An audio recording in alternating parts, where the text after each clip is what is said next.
Welcome to Yeshiva Daf. Shir sponsor Loinish Masam Biakusholm Labas Yitzchok. We're holding Metzia Daf Ein. We're starting from the three lines on the top. Omar of Anan, end of the third line. Omar of Anan, Omar Shmuel, Mos Shlesoimim Mutor Lalvoisom Beribis. If it's money that belongs to Yesoimim, to orphans, so they could lend their money a ribs. Says the Gemara, because they're Yisraelim, so we're giving them something usher. It's usher to do ribs. Yasmin da'achle, they allow they do. Yisraelim, they eat something that doesn't belong to them. Leizlu botar shavkaya. They should go after whoever left them, meaning they should follow their father. It's a klal. So even they eat ribs, that's not the right thing to do. So says the Gemara, what was the case of the Moshe Yisrael that you're referring to? There was this dudo, there was this pot, cauldron of Bnei Merovo, Da'avo Vei Marshmul, that it was in the house of Shmuel. Tokil v'yoivlei, tokil v'shokilei. So he waited when he took it, and he waited. In other words, it belonged to. It was just explained before. It belonged to the sons of Marukvo Yisrael. Shmuel was responsible.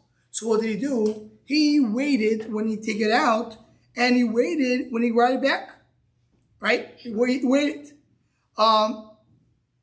So you made sure that if it loses its value, you would pay the difference. You made sure that exactly what you took it back. He took the rent, but in addition, he took whatever loss that the pot lost. In other words, if it weighs less, he took that as well. What is the problem? You have to pick and choose. Either you're taking the rent and you're absorbing the loss, meaning the lender's absorbing the loss, or you're taking the loss but you're not taking the rent. And that's a regular loan. In other words, this is the problem of ribis. So, this should be a problem of ribis. Omalays, he told him, this story, I feel a bit deknani namishar. Not only young Yisraelim, but even adult Yisraelim should be allowed. Let me have it. You're taking away the loss of what the nechoshes is becoming weaker. The more they burn the copper, it's worthless. Meaning, this goes back to what we said in the beginning of this daf, ending of last topic of this daf, regarding the boat. What do we learn regarding the boat? So regarding the boat, if the lender is getting some of the loss, he's getting some of the lack of the loss of the regular day-to-day loss, and the only thing that the borrower is responsible for is if the boat is completely destroyed. So then that's not considered to be ribs. If the lender has no loss, everything is being compensated for, plus he's getting rent, that's ribis. You're taking money, giving back the money, and plus you're giving rent. But if there is a loss that the lender absorbs, so then it's not ribis. Here you're saying the loss is being absorbed. Which loss? When this pot is losing value, that loss of value of the pot, the loss of value, is something that the lender is absorbing. Only thing he's willing to take is the fact if it weighs less. But if it weighs the same, just loses value, then he's absorbing it. So that's why this is not considered to be ribis. Omar Abba Shilo,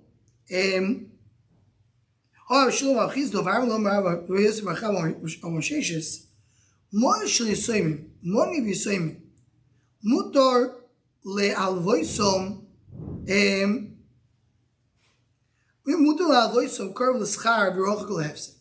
you're allowed to lend money of Yisraelim when it is Karv L'Schar V'Rochel Hefsed. What does it mean? Rashi says, what is Karv L'Schar V'Rochel Hefsed?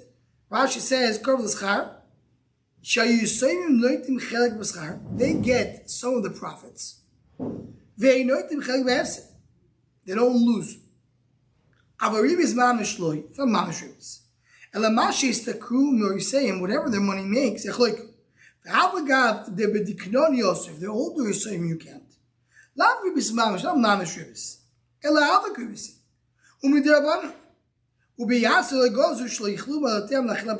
So for the young Yisayim, we're not going to do this. What's the thing over here? Here they're giving their money, they're the lenders, they're giving it to Shimon the borrower. And they're telling him, if we're going to divide the profits, half is yours as a loan, and half you're doing for us. But if there's a loss, it's on you.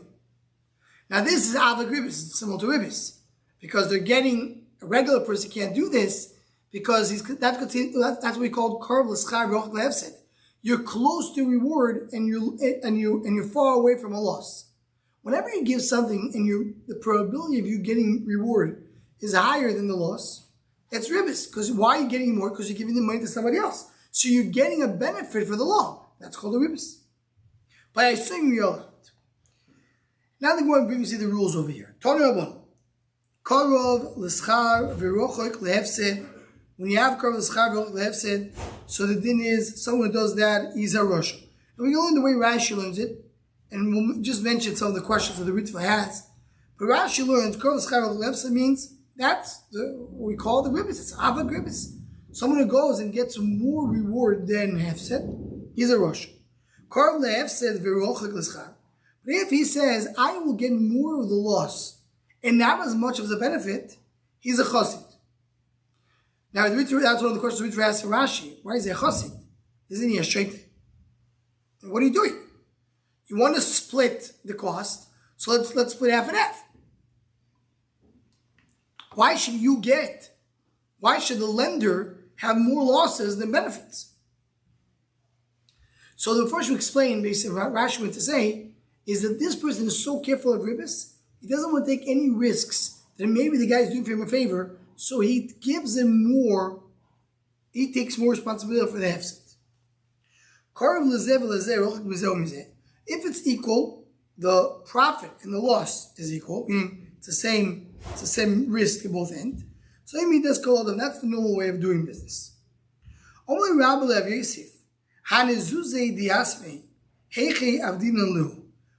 do we do with the money of a Yisrael?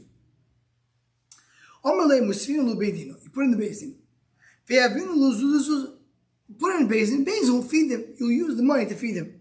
If you do that way, imagine if you're saying they're small, young, you give them to feed them, eventually the money will be gone. What do you do? I look for a person who has the havot pircho, which means it's pieces of gold, broken pieces of gold. Why is that so? Because, as we'll see in a moment, definitely nobody gave him this as a pikadon. Nobody gave him as a pikadon. So he has, it for sure belongs to him. We give him the money they say, we take the gold. And we give him the money. So what we do is we make a business with him. He is going to be responsible for their saving. He'll do some business.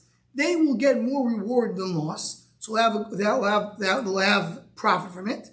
And he's going to do, and that's what we're going to do for their saving.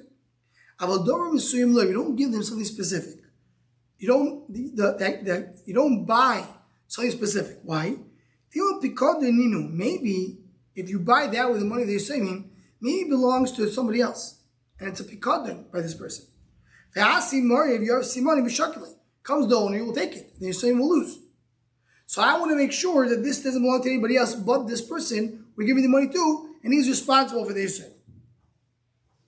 So Taisus here is bothered. This is a very long Taisus over here on the left. So he says, what do you mean he's going to come and say this? Why? Because he has simani? the second guy, the guy who's holding on to the chayfetz, will say that he bought it. It goes on to the whole cheshbon. When do I say that the guy can come and say this belongs to me, a third party?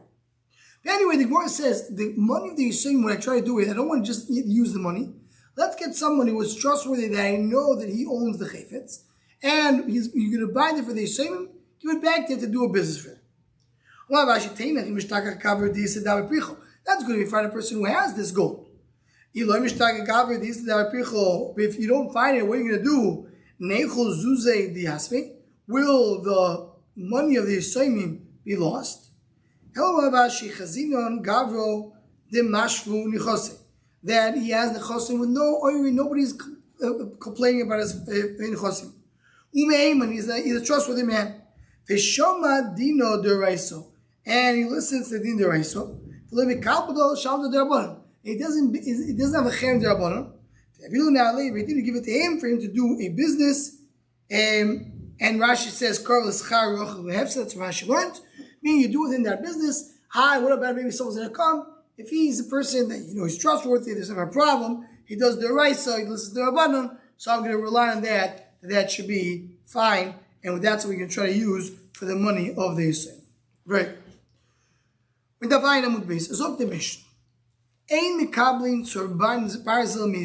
tzorn barzel mean? Basically means you give money to somebody, and that person needs to take care of all losses. That's called tzorn barzel. It's like as if metal that doesn't get destroyed. That's how the lender won't have any loss. Doesn't experience any loss, and plus he gets money in it. And he says you have to give back the money, and you're responsible for it. And they divide the schar. So Rashi says we really didn't have to mention this because we already mentioned it in the previous mission. After talking about the chinvani, we make sure you don't split it that way without paying. That's what Taish brings here as well. It brings the Rashi discusses.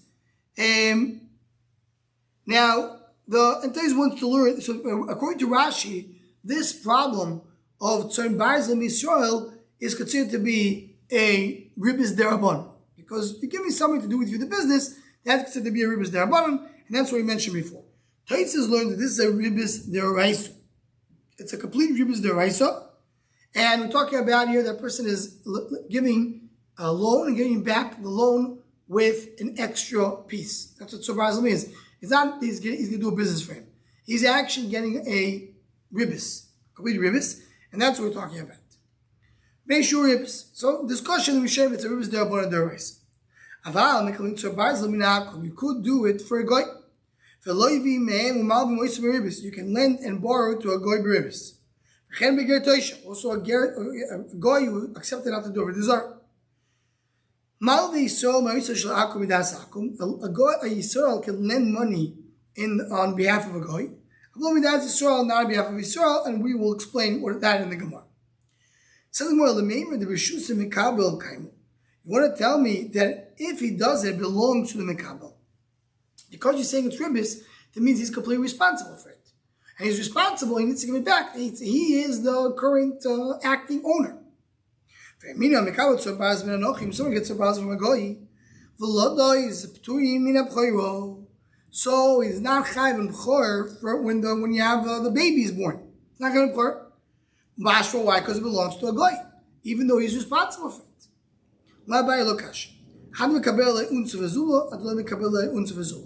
If he accepted it himself, that if there is any oinus or there's a loss of value, so then the one who gave it, he accepts it himself that he's gonna take the unz v'zoilo, so it still belongs to the original owner.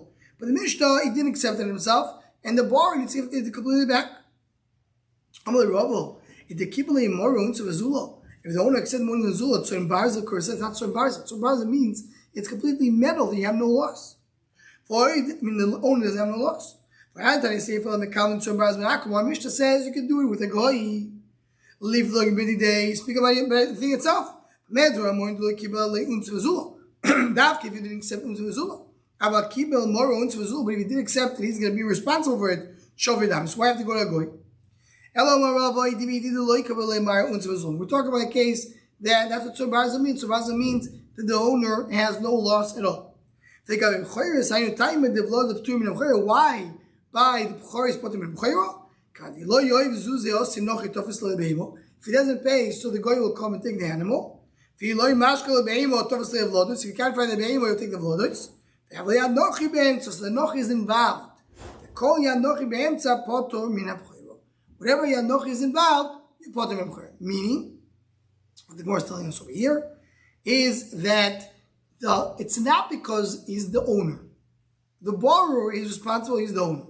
But the guy may be an owner. By b'chayro, anytime you have even a small little chance that the guy will get the vlodos, you put him in b'chayro. He's not the owner right now, but he may be the owner, so that's why you put him in b'chayro. Special day in the gabe b'chayro. So the Gemara,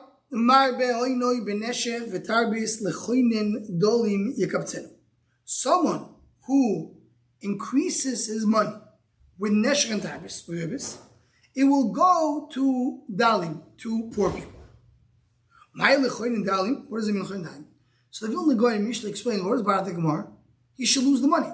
It just said a person takes ribis, the ribis is bad. He should lose the money. Why does it say it goes to Anim? So what is the Choyin Dalim? Omar Rav K'on Shvur Malka. They talk about Shvur Malka. What do you mean Shvur Malka?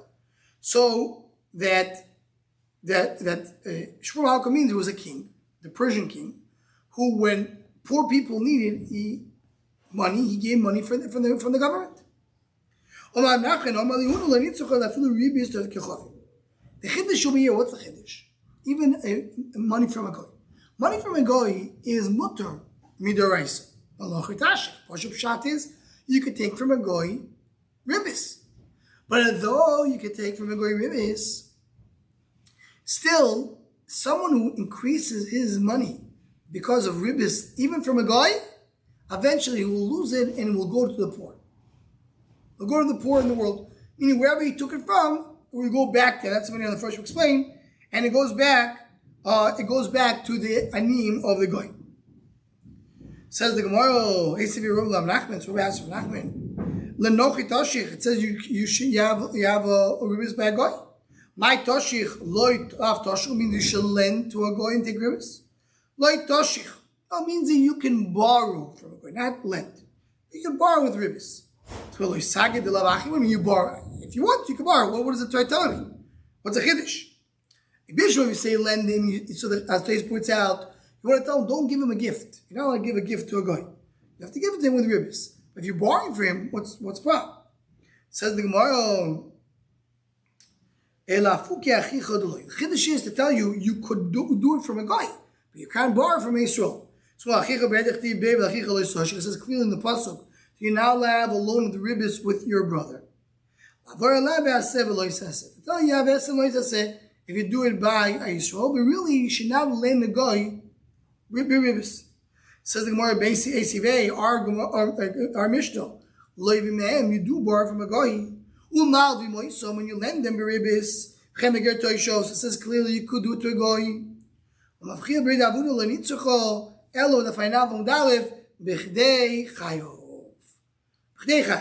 What's the reason? Rashi explains over here. Maybe he's going to get close to the guy. The reason why here you can do it because it's Timchachim. Tayyamai goes, what's the reason when it says don't lend to a guy? Maybe you'll learn from his maisim. But today, that he's at Timchachim, he knows it's Timchachim, he won't get close to the guy, so therefore he can lend ribis. So the he tells us there's a Gzeiru D'Rabbanan not to lend ribis to a guy. Maybe he's going to learn from him, we don't do it. And therefore many want to bring, because the Rambam says you could do it, the question is what do you do with our Gemara? I want to say the pshat is, although you, the reason why you can't do it because you should get close to a goy, but today they were among the goyim, and we're anyway doing business with the goy, so Adarabba, that's why you could give him with ribis, you won't get closer to him because you're doing this. So we're going to learn now just a few more lines to end this sugya. There are some learn what Ravuna said are the following. You give him a loan, the oni with you. What does it mean? Ami v'nochri, ami koyim. If you can lend money to a Jew or to a goy, give it to a Jew. Ani v'ashir, ani koyim. You have a poor person and a rich person. The one who's with you needs you more. You give it to him. You give it to the poor, not the rich. Aniyecha v'aniyeyircha. You can give it to the people. You have a rich people. You have poor people. People of your city. Poor people of your family. Poor people of the city. Aniyecha koyim. Poor people of your family come first. Aniyeyircha v'aniyeyircheres. Your city are the cities. So so what is it saying over here? So he's saying here that they always come first. You give to Am Yisrael before the goyim. Shit, what's a chiddush? Here's the one that we said before. Even if you give to Anochi Beribis and Yisrael B'chinam, you can make business out of it for yourself, you should give to Yisrael before giving to a goy, even though you will benefit by giving to a goy. So according to this gear, so the Gemara, that's something Rishonim point out, really there's no problem to give to a goy Beribis. Only according to the first one, we would have said that we learn the pasuk that says, you should not lend Beribis to a goy. But according to this gear, so you do. So this is a big discussion. This comes out to be a very interesting Indian over here. Is there a problem to lend to a goy or not? Toysa here says something he's going to mention at the beginning. We're going to talk about it in the Shom HaShem tonight. And that is regarding the idea that Toysa brings the remiz, that someone who's mild with beribis, he doesn't come back for Tchias HaMesim. And it's based on a medrash in Pirkei Abelazar. Toysa brings that the source of this is from the Tzomoy Sayaveshus, the Yechezkel brought to life, and that is talking about goyim. So Toysa brings a raya regarding the problem of giving a ribis by a goy, and that's a discussion on its own. Just to mention this thesis, and a very interesting point, which the Mepharshim point out, what is the source of this thesis, which we'll get to. We'll speak about this, that we have here the source, that anybody who gives ribis doesn't come back for Tchias HaMesim. We'll stop over here, continue from here, Be'ezer Hashem, tomorrow.